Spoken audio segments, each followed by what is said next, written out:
দেবলীনা নন্দীর মতো এত সুন্দর, এত সাকসেসফুল, এত নম্রভদ্র মেয়ের নাকি সুইসাইড করতে হলো।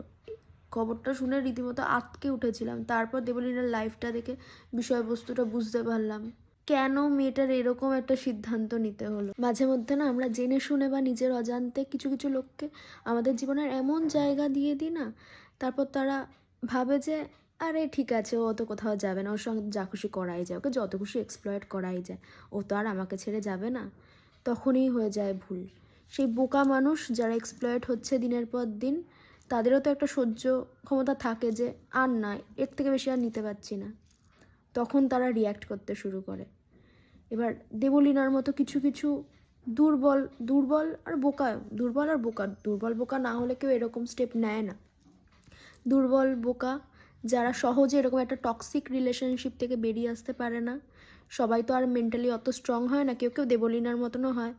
হয়তো দেবলীনা ভেবেছিল যার সঙ্গে ও সারাটা জীবন থাকার স্বপ্ন দেখেছে, এবার তো আর স্বপ্নটা পূরণ হবে না। যে মানুষটাকেও চিনেছিল সেই মানুষটাকে ভুল চিনেছিল বা হয়তো পাল্টে গেছে, সেটাই ও এখন মেনে নিতে পারছে না। হয়তো ওকে ছাড়া আর জীবনটা ভাবতেই পারছে না, ভাবছে যে হয়তো মরে যাওয়াটাই সহজ পথ, সেটাকেই ও বেছে নিয়েছিল। কিন্তু জানেও না যে এসব মানুষের জন্য জীবন নষ্ট করে কোনো লাভ নেই। কেউ যদি কাউকে ভালোবাসে তাকে সে কন্ট্রোল করতে পারে না। হ্যাঁ, একটা সব সম্পর্কে একটা রুলস থাকে, একটা লিমিটেশন থাকে, কিন্তু কোনো রুলস, কোনো কন্ট্রোল যদি এইভাবে কাউকে কষ্ট দেয়, তার মানে বুঝতে হবে সেই মানুষটা তোমায় ভালোবাসেনি। সেরকম সম্পর্ক থেকে বেরিয়ে আসাই ভালো।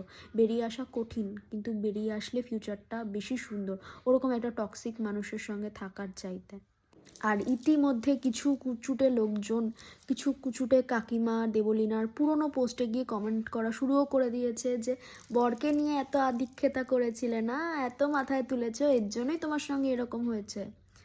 আরে কাকিমা, ও কি জানতো ওর বর এরকম কিছু করবে বা মানুষটা পাল্টে যাবে বা বদলে যাবে?